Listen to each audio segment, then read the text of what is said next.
I'm just worried that there's a war on veterans. I think President Trump has already fired more veterans than any president in the history of the United States, and he's only 2 months in, and he's not stopping. And, you know, when you look at the disproportionate effect that across the board firing has when in a federal workforce that's 30% veteran, the single group most disproportionately affected is veterans. And then you look at probationary employees being fired, not because they've done anything wrong. Probationary means a new employee, and a new employee either means a young person or it means a career switcher. And veterans who come in after serving 5 or 20 or 25 years in service into the federal civilian service, they're probationary employees. And so they can be fired because they don't have the same rights to challenge it. So this disproportionate effect of the firing on veterans is heartless. And I will say this, Senator Blumenthal, this is not accidental.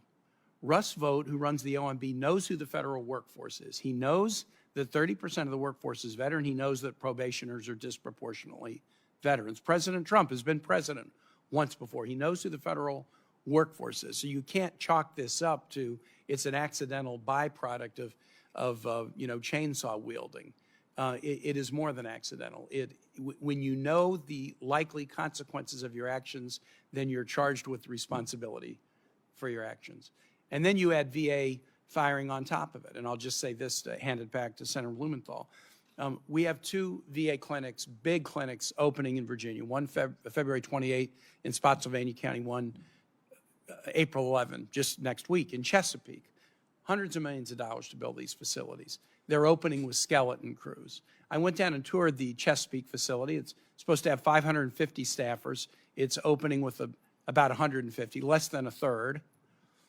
After putting all this money into this facility, and Congressman Scott and I, we complained about it. We said, this is just not right that this is opening with the skeleton crew. And the VA administrator, and I voted for him because I deal with the VA all the time, and I want to be able to advocate for my veterans, and the VA knows whether you voted for their boss or not when you call on behalf of a veteran. I voted for him. When we spoke out and just mentioned the facts, it's supposed to have 550 staffers. It has 150.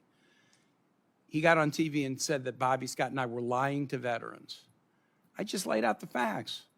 And we asked the question, he tried to say, Administrator Collins, that don't worry, we're gonna phase up in the staffing, so you're creating needless fear. You're gonna phase up in the staffing? It was you, not me, that told the country that you're gonna lay off another 80,000 people at the VA.